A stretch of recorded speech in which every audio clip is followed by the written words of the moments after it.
ஏண்டா ரொம்ப நாளாச்சேன்னு உன் ரூம் கதை திறந்து உள்ளே போய் பார்த்தா ரூம் ஃபுல்லாக ஒரே குப்பையாக கிடக்குது. ஆ, பெருக்க கூட மாட்ற, ஒரே ஒட்டடையாக இருக்குது ரூமெல்லாம். என்னடா இந்த காலத்தில் ஒரு மனுஷன் ரூம்குள்ளேயே காட்டுவாசி மாதிரி வாழ்ந்துட்டு இருக்க?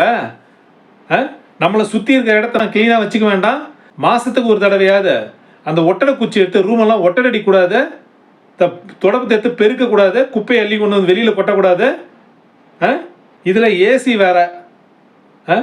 இந்த டஸ்ட் எல்லாம் சேர்ந்து சேர்ந்து சேர்ந்து ஏசி சர்வீஸ் பண்ணும்போது அந்த ஃபில்டரை எடுக்கும்போது பார்த்தோன்னா அவ்வளோ டஸ்ட்டு சேர்ந்து இருக்குது. இது எல்லாமே என்ன ஆகும்? உன் மூக்கில் எல்லாமே போகும்டா. இந்த டஸ்ட் எல்லாமே சேர்ந்துக்கிட்டே இருக்கும், நம்ம பாடியிலையும் சேர்ந்துக்கிட்டே இருக்கும் இந்த டஸ்ட் எல்லாம். நம்மளை சுற்றி இருக்கிற இடத்த, நம்ம இருக்கிற இடத்த நம்ம தான் க்ளீனாக வச்சுக்கணும். படிப்பு நமக்கு தேவையான அடிப்படையான அறிவையாவது கொடுக்கணும்டா. நியாயமாடா இதெல்லாம்?